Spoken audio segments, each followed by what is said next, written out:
Magandang umaga po sa ating lahat. Muli po isang karangalan at isang kabutihan at kapurihan sa ating Panginoon na tayo po ay magkasamang muli kahit po ulit ay virtual. Even last Sunday at sa susunod pang Sunday at pagkatapos po noon, Lord willing, dahil po tayo sa Kenny Rogers para sa Father's Day. That would be third Sunday of this month. Ano po? At siyempre po ay mas masaya tayo kapag tayo po ay nagkikita-kita at magkakasama sa isang lugar, saan man yan.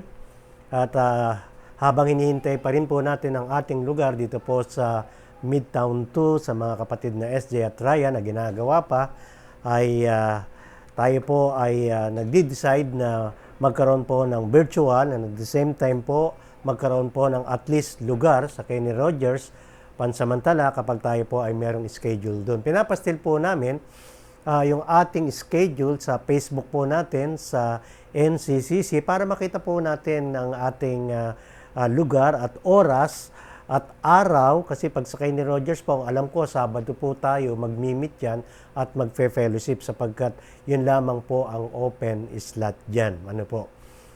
Tunay po na dalangin natin na sa mga susunod na linggo at buwan ay tayo po ay merong isang lugar na pagtitipunan upang at least sa ating pong regular fellowship ay makita natin na tayo po ay magkakasama palagi.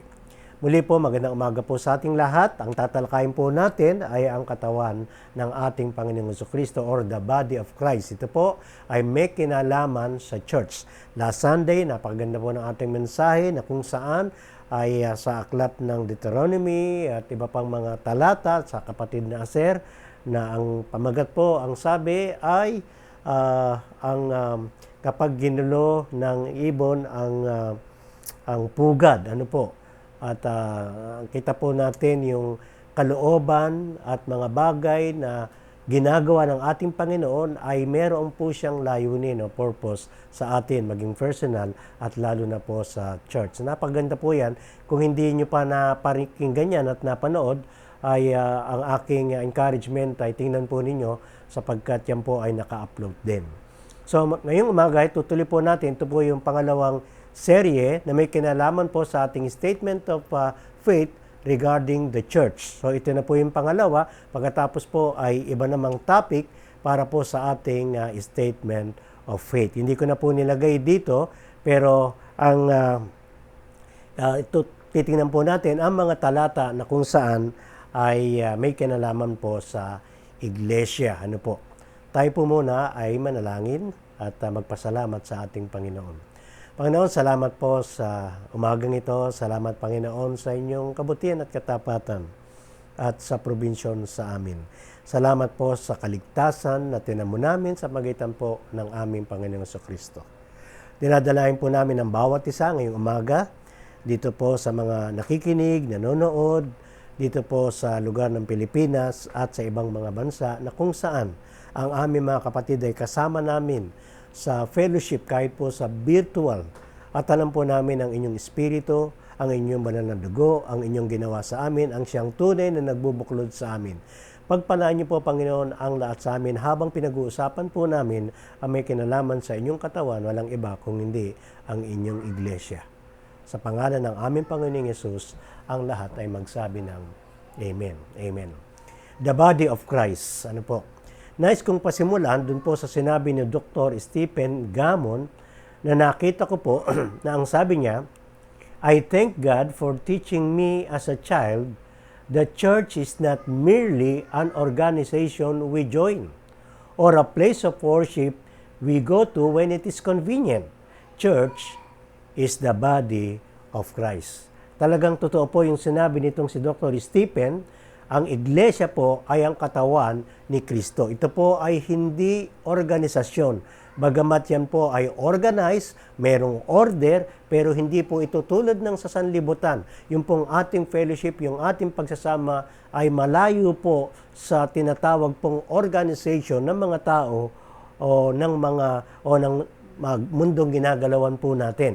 Sapagkat ang iglesia po ay ang katawan ni Kristo na tinawag niya para sa kaligtasan at sa kanyang dakilang layunin. Kaya po sinabi dito sa bandang uli, the church is the body of Christ. In fact, of course, alam po natin, meron pong universal church at saka siyempre tayo po isa sa local church. Ang universal church ay pong sinasabi na lahat ng mga sumampalataya sa ating Panginoon, tayo po ay iisa. Ano po? Tayo po ay bagamat magkakalayo ng lugar, iba't ibang mga bansa, iba't ibang mga lahi, pero makikita po natin na tayo po ay isa sa katawan ng ating Panginoong Jesucristo. Tayo po yung tinatawag na Universal Church, lahat ng sumampalataya at tinubos ng ating Panginoong Jesucristo. Pero siyempre, tayo po ay merong lokal na iglesia o tayo po ay merong mga mas maliliit na mga lugar na kung saan tayo po ay nagsasama-sama para ma-express po natin yung ating pananampalataya, ang ating pag-ibig sa isa't isa, ang ating pagsamba, ang ating pag-aaral. Ito po ay kailangan at inutos ng ating Panginoon sapagkat diyan po natin na-express at nagagawa ang ating ministry, ang ating paglilingkod sa ating Panginoon, anumang araw, lalo na po pag Sunday. Diyan po natin inaalala, tulad po ng Lord's Supper. Diyan din po tayo nagkakaroon ng pagkakataon na magbautismo at lalong higit mag-fellowship at mag-aral ng salita. Lalong higit diyan natin na-express ang ating relasyon sa Diyos at lalong higit yung relasyon po natin sa isa't isa. Unahin po natin sa ating pagtalakay, bagamat nabasa na rin po natin to, nilagay po natin ang Diyos po sa katawan ni Kristo. The God within the body of Christ. Tayo po ay nagsasama-sama kasama ang ating Panginoong Jesucristo na tumubos sa atin, pero tandaan po natin ang Diyos po na nasa atin, yung kanyang presensya, nasa ating kalagitnaan habang tayo po ay nagsasama-sama. Whether individual or whether tayo po ay magkakasama bilang iglesia or NCCC, na ang ating pong Panginoon ay nasa ating pong kalagitnaan tulad din po ng Diyos natin na nasa kalagitnaan nung unang iglesia. At kapag ang Diyos po ay present at nasa kalagitnaan po ng kanyang iglesia, ang iglesia po ay pinagpapala ng ating Diyos, ng ating Panginoon. Bakit? Sapagkat ibig sabihin siya po ay naluluwalhati at siya po ay inaalala at sinasamba, ang kanyang pangalan at ang kanyang kaluwalhatian ay nasa kaligitnaan ng iglesia at ang iglesyang ito ay sigurado po, ito po ay kanyang pagpapalain.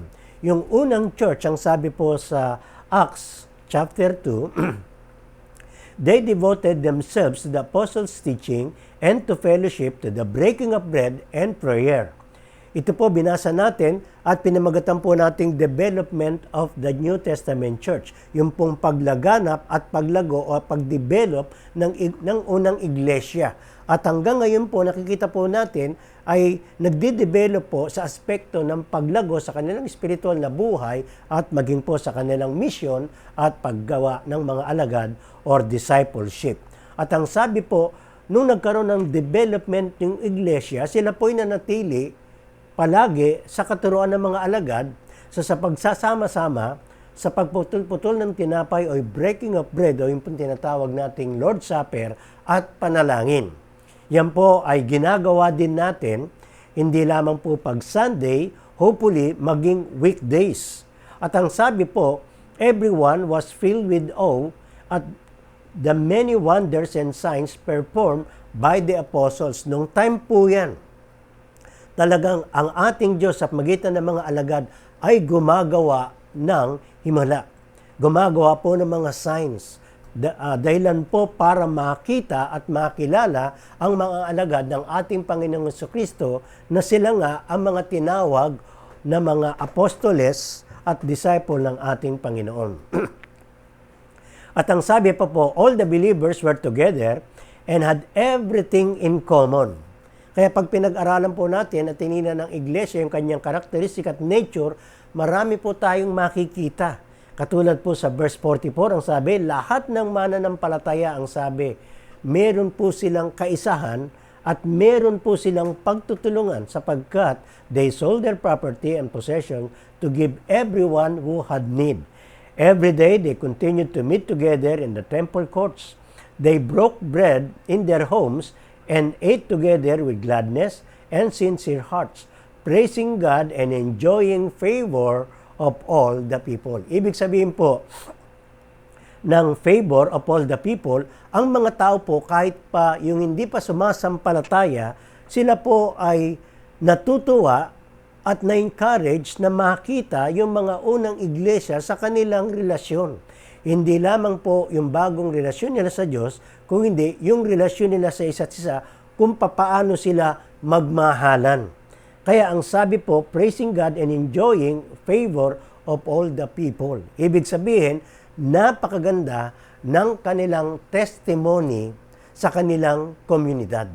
Yan po ay napakaganda kapag ka ang iglesia na merong magandang relasyon sa isa't isa at pagsasama-sama saan man sila nandoon, makikita po natin na mga tao, makikita yan, sila po ay actually parang nawiwitnisan at nakikita nila yung maganda na samahan ng mga kapatid. Kaya po, ini-encourage natin mga kapatid, sa ating church o sa ating fellowship, hindi lamang po ang magandang relasyon natin sa ating Panginoon, kung hindi lalong higit ang magandang relasyon natin sa isa't isa. Kapag mayroong pangailangan, minsan po hindi nyo po alam, ang mga kapatid po ay nananalangin at tumutulong sa mga kapatid po natin na nangangailangan. Pag may karamdaman, patuloy po silang dumadalangin at inaalala. At sila po ay nangungumusta. Sa ganong mga pagkakataon, ay natutulad po tayo sa iglesyang ito na makikita po natin sa unang iglesia sa Acts chapter 2. At ang pagpapala ng ating Panginoon sa kanilang kalagitnaan, ang sabi po, and the Lord added to their number daily those who were being saved. Totoo po, tayo po ay inutusan na maging witness sa iba. Totoo po na tayo po ay dapat mag-disciple o humayo at magbigay ng ating personal testimony. Tandaan po natin, ang ating Diyos, ang ating Panginoon, ang siyang magdaragdag sa iglesia. Siya po ang tumatawag, siya po ang nagliligtas at naglalagay nito kasama po natin. Kaya po ang bawat sa atin, mga kasama natin ngayon at yung iba ay nasa abroad, ang iba ay nasa ibang lugar, sila po ay mga tinawag ng ating Panginoon para po tayo magkaisa. Ano po? Bilang mga anak at lingkod ng ating Panginoong Jesucristo. Yung pangalawang puntos po na aking pong gustong tingnan ay yung pong tinatawag na spiritual unity in the body of Christ. Hindi lamang po fellowship, hindi lamang po pagsamba, at pag-aalala, or ministry, or discipleship, or mission, or testimony. Ang isa po na napakahalaga sa iglesia ay yung pagkakaroon po ng spiritual unity and practical unity within the body of Christ. Napakahalaga po na tayong lahat ay palagi binabantayan at iniingatan ang pagkakaisa po natin bilang mga anak ng Diyos. Ini-encourage po tayo na gagawin natin ang lahat ng ating makakaya para ang church po ay manatiling manilinis at manatiling isa. Ang sabi po ni Pablo, make every effort to keep yourselves united in the Spirit, binding yourselves together with peace, for there is one body, one Spirit, as you have been called to one glorious hope for the future. There is one Lord, one faith, one baptism, one God and Father of all, who is over all, in all, and living through all. Sa madaling salita, ang church na talagang tinawag ng ating Panginoon ay meron pong kaisahan. Mas madali po tayo by nature natin bilang mga anak ng Diyos na makiisa sa lahat ng bagay, lalo na po sa pagkatawag ng Panginoon sa atin, tuwing tayo po ay sasamba, tuwing tayo po ay mananalangin, tuwing tayo po ay hahayo, ano man ang gawin natin. ang Panginoon po, habang siya po ay naglilid sa atin at nangungusap sa atin, pinag-iisa niya po tayo upang ang kanyang kalooban at dakilang layunin ay magawa po natin sa pagitan ng kanyang kapangyarihan. Isang malungkot po sa anumang iglesia na tinawag ng ating Panginoon kapag ito ay merong pagkakabaha-bahagi. Minsan po, ang pagkakabaha-bahagi o yung hindi pagiging isa ay nakikita hindi lamang po kapag merong mga offense, merong problema, o kaya merong pagtatalo o pag-aaway. Hindi. May mga pagkakataon po kapag tayo po ay matagal na wala maging sa fellowship, matagal tayong wala doon sa pagiging active natin sa panalangin, sa pagsamba, sa pag-witness, sa fellowship, lalo na as a local church, parang lumalabas din, wala po tayo doon sa kaisahan ng tinatawag na pagkakaisa ng mga kapatid. Kaya napakahalaga po tayo na tayo ay palaging nandyan, nagkukumusta, umaattend, o kaya ay kahit mga virtual at iba pa, tayo po ay ini-encourage na makita at magbahagi upang makita po sa atin yung ating kaisahan bilang mga anak ng Diyos. Isa pong kalungkutan kapag hindi po natin nakikita ang isang kapatid ng matagal. Ano po? Sapagkat iniisip natin ay baka meron siyang problema o kaya meron tayong nagawa sa kanya at marami tayong mga bagay na pinag-iisipan. At minsan, wala namang problema. Nakakaligtaan lang. Kaya po, ang sabi naman ng kasulatan, make every effort to keep yourselves united in the Spirit, binding yourself together, ang sabi po, in peace. Kaya napakahalaga po, nung pangalawang puntos na yan, na spiritual unity in the body of Christ. Kung merong spiritual unity, ipakita po natin yan sa ating pong physical at material na pagsasama-sama bilang iglesia. Yung pangatlo po ay yung tinatawag na spiritual gifts in the body of Christ. In fact po, pag tinalakay po natin yung spiritual gifts o yung kaloob, napakahaba po niyan at napakaraming mga teksto na mababasa po natin na ang Panginoon para sa kanyang dakilang layunin upang tayo ay gamitin, ay binigyan niya po tayo ng capability na tinatawag pong spiritual gifts. Yung kaloob na yan na alam po natin, na narinig natin, ay ibinigay sa atin para tayo po ay maglingkod sa iglesia. Maglingkod po tayo sa isa't isa.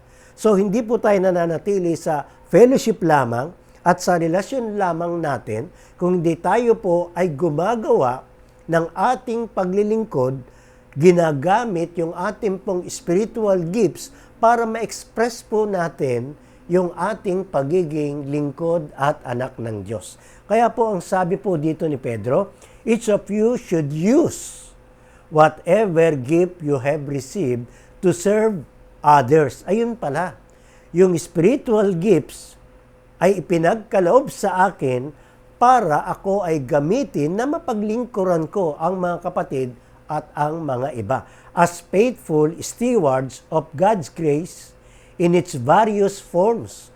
So dapat po ay masabi na tayo po ay tapat na binigyan po ng kaloob at gamitin po natin yan hanggang dumating sa ating Panginoon.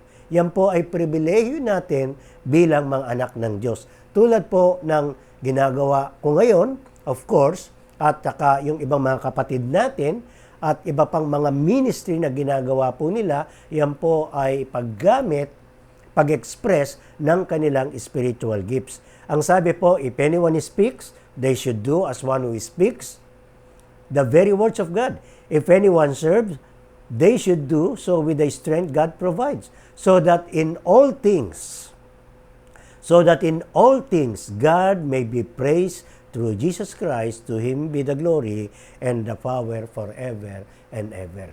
Kaya po, ang detalye po ng pag-aaral ng spiritual gifts, ang dulo niyan ay para malawalhati po natin at ang pangalan ng ating Panginoon, mabigyan po natin siya ng kaluwalhatian. Kaya mga kapatid, talagang dapat natin ipag-pray yung regular na fellowship natin at regular praise sapagkat tulong po yan para palagi tayong pwede magkita. At kapag tayo po ay nagkikita at nagsasama-sama, nagkakaroon po hindi lamang ng kaligayahan ang isa't isa sa atin, kung hindi ang Diyos ay nalulugod sapagkat yan po ang lugar na na-express natin yung ating pag-ibig, ang ating pananampalataya, ang ating ministry, ang ating spiritual gifts. Yung pangatlo po na gusto kong ibahagi ay yung tinatawag na spiritual maturity in the body of Christ. Kasi kapag tayo po ay nagpa-participate sa church, kapag tayo po ay cooperative, kapag tayo po ay laging nandyan, present po tayo ay nananalangin, tayo ay nagdadalaw, sumasamba, uma-attend, at nagpa-participate, ang iglesia po ay hindi lamang po lalago, bawat isa, kung hindi, ang iglesia po, tayo po ay magkakaroon ng tinatawag na spiritual maturity. Lalago po tayo, yung ating pananampalatayang individual ay may kinalaman po sa ating pagsasama bilang iglesia. Kasi po, tayo po ay nakakaranas ng spiritual gifts o expression ng kapatid po natin papunta sa atin. Ganon din naman tayo papunta sa mga kapatid. Bakit? Sapagkat yung kanilang spiritual gifts ay ginagamit ng Diyos para tayo po ay palaguin sa ating pananampalataya. Lumalakas po tayo sa ating spiritual na buhay, lumalakas po tayo sa ating pananampalataya at pagkakilala sa Diyos at sa Kanyang mga salita kapag ang kapatid po natin at maging tayo ay tumatanggap at nagbibigay ng ating spiritual na kaloob, anuman yon, sa fellowship o sa ating mga kapatid. Yan po ang dahilan kung bakit binigay ng ating Panginoong Kristo yung tinatawag po nating mga kaloob. So Christ Himself gave the apostles, the prophets, the evangelists, the pastors, and teachers to equip His people for works of service so that the body of Christ may be built up until we reach unity in the faith and in the knowledge of the Son of God and become what? Mature, attaining to the full measure of the fullness of Christ. Kaya pala, yung pagganap at paggawa ng aking kaloob at kaloob ng mga kapatid sa iglesia, at habang tayo po ay nandoon, tayo po ay lumalago, pinalalakas, pinagmamature po ng kanilang spiritual gift. Kaya talagang dapat po magkakasama tayo sa church. Maging virtual at maging po sa face-to-face. Kasi po, yan ang paraan ng Diyos na tayo po ay lumago, lalong higit sa ating pananampalataya. Tayo po ay manlalamig at magkakaroon po ng paglamig sa ating pong pananampalataya kapag tayo po ay malayo sa iglesia. Ano po? Sooner, later, mawawala po tayo. Yung pananampalataya po natin ay hindi lalago. Maaring meron po tayong kaligtasan, pero tayo po, ang isang malungkot, ay hindi ginagamit ng ating Panginoon. At hindi payapa, maligaya ang ating pamumuhay nung nakilala natin ang ating Panginoon. Kaya dapat po tayong kasama ng ating mga kapatid. Yung pang-apat po, yung tinatawag na spiritual growth in the body of Christ. So, merong paglago, hindi lamang po sa ating spiritual maturity, maging sa loob at paglabas, lalago po tayo talaga. Ang sabi po, then we will no longer be infants, tossed back and forth by the waves, and blown here and there by every wind of teaching and by the cunning and craftiness of people in their deceitful scheming. So, isa pong nangyayari kapag ang anak ng Diyos ay hindi regular na nag-aaral at nakikinig ng kanyang mga salita sa fellowship o pagsasama-sama yung kanyang doktrina or teaching, yung kanyang kaalaman, yung kanyang pananampalataya, ito po ay hindi matibay. Bakit po? Sapagkat pwede po siyang minsan maniwala at matangay sa iba't ibang turo ng mga iglesia. And then sooner later, mali na po ang kanyang pananampalataya. Kaya po, ang mga pastor, ang mga apostol, ang mga guro ay pinagkaloob para tayo po ay turuan at matuto ng kanyang mga salita at maging matibay sa ating pananampalataya at pagkaalam sa turo ng Diyos sa kanyang mga salita. Instead, ang sabi po, speaking the truth in love, we will grow to become in every respect the mature body of Him who is the head, that is, in Christ. For Him, the whole body joined and held together by every supporting ligament grows and builds itself up in love as each part does its work. Kaya po yung konteksto napakalinaw. Sa ating pagkakaisa, sa ating pagsasama-sama, sa ating paggawa at pagganap ng ating spiritual gift, ang sabi po, ang iglesia titibay, lalago sa kanyang pananampalataya, sa kanyang witness, sa kanyang discipleship, sa kanyang spiritual maturity, sa kanilang pong tinatawag na spiritual life. Yan po ang dahilan kung bakit yung tinawag ng ating Panginoong Hesus na iglesia ay kanyang patitibayin at kanyang palalaguin. Ano po ang mensahe ng ating Panginoong Hesukristo kahit ngayon? At yan pong gusto kong ibahagi din sa inyo sa ating pong malapit na pagtatapos. Ang sabi po rito, let the message of Christ dwell among you richly as you teach and admonish one another with all wisdom through psalms, hymns, and songs from the Spirit, singing to God with gratitude in your hearts. Let the peace of Christ rule in your hearts, since as members of one body you were called to peace, and be thankful. Tapos po sa Ephesians, speaking the truth in love, we will grow to become in every respect the mature body of Him who is the head, that is Christ. Ang mensahe ng ating Panginoon, halimbawa ngayon, ay yung kanyang mga salita, ang kanyang sinasabi ngayon at turo ay manatili po sa atin at gagamitin natin yan para i-admonish, encourage, turuan ang ating mga kapatid. Ano pong sabi? With all wisdom through psalms, hymns, songs from the Spirit, singing to God with gratitude in your hearts. Bago po ako nagsimula, nakita ko po sa ating NCCC chat group ay yung mga kapatid na nagtutuloy na meron po silang discipleship na fellowship.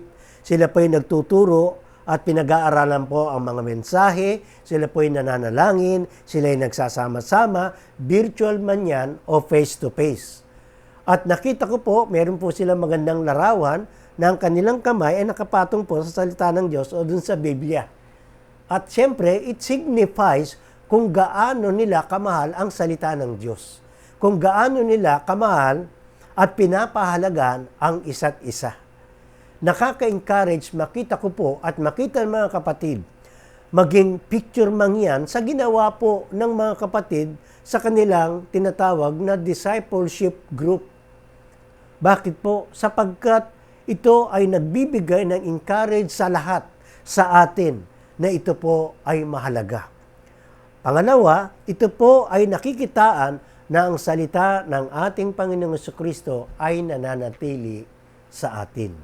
At alam niyo, ang bunga nito ay ang pag-ibig at kapayapaan na binibigay ng Panginoon sa atin. Alam po ba natin na kapag tayo po ay nananalangin, nagfe-fellowship, sumasamba, nag-aaral ng kanyang mga salita, inaalala ang iba at in-encourage sa pagitan po ng mga counseling at pagtuturo, alam po ba ninyo ang una ding nakikinabang ay tayo? sapagkat nagkakaroon po tayo ng una, spiritual maturity. Natetest po o nasusubukan yung kaalaman mo o kaalaman ko. Kapag ako po ay nag-share, nagpa-participate, maging po sa pag-aaral, ay hindi lamang po nare-retain yung aking nababasa at nakikita na mensahe na tinuturo ng Panginoon, kung hindi na-express ko yung aking pananampalataya at pagkaalam sa iba. Na-stimulate po yung aking pagkaalam ng kanyang salita. At pagka yan po ay nagtuloy-tuloy, gagamitin po tayo ng Panginoon sa mas lalong malawak na gawain. Pangalawa, nagkakaroon po tayo ng lalong pag-ibig, mga kapatid. Kapag ginamit natin ang spiritual gifts at tayo ay nagpaggamit sa ating Panginoon, lumalawak po ang ating pag-ibig at ganun din naman ang kapayapaan na meron tayo. Nagiging magulo po ang buhay natin. At minsan maraming pagsubok lalo at maraming pagtitiis at maraming tukso kapag tayo po ay nalalayo sa ating mga kapatid. Kapag tayo ay nalalayo sa tinatawag na spiritual unity, spiritual fellowship natin sa ating mga kapatid. Mga kapatid, tayo po ay tinawag ng ating Panginoon. Bilang mga kapatid na tinawag na sa ngayon na NCCC, yung iba pangalan, at tayo po ay tinawag sapagkat tulad po ng mensahe natin last Sunday, meron po siyang dakilang layunin sa bawat isa po sa atin. Alam po ninyo ang church, bagamat lahat po tayo temporary lang dyan, nalilipat po tayo, o kaya kung di pa darating ang ating Panginoon, minsan kinuko tayo ng ating Panginoon, at sa mga ibang kadahilanan na pupunta tayo sa ibang lugar, pero actually, habang tayo po ay nandito, this is a training ground sa atin po ng ating pananampalataya. Kaya po, pag sumakitan natin, i-pursue natin yung ating pong lalong energy at kalakasan na maganap natin at matuto tayo habang tayo po ay nandito sa ating fellowship. Bakit? Sapagkat ito po ay isang fellowship na nagtuturo sa atin na tayo po ay lumago sa pananampalataya at tawagin ng Diyos at gamitin ng Diyos sa susunod na pagkakataon. Alam po ninyo, hindi mangyayari ang maging NCCC kung wala ang bawat isa po sa atin na ginamit ng ating Panginoon. At kung hindi po tayo maalam kung paano tayo kumilos at mamuhay bilang kanyang mga anak. Marahil tayo po ay magkakanya-kanya at mamumuhay na lang ng atin. Pero po, ang nakita ko po at makikita natin, tinatawag tayo ng ating Panginoon, bawat isa sa atin, binubuo tayo upang tawagin na kanyang lokal na iglesia. Nakaka-encourage po yun na makita natin.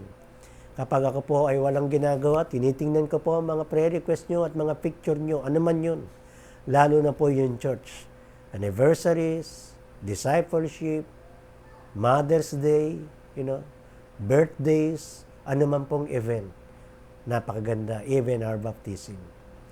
Ituloy po natin mga kapatid, na mabigyan natin ng kalwalhati ng ating Panginoon.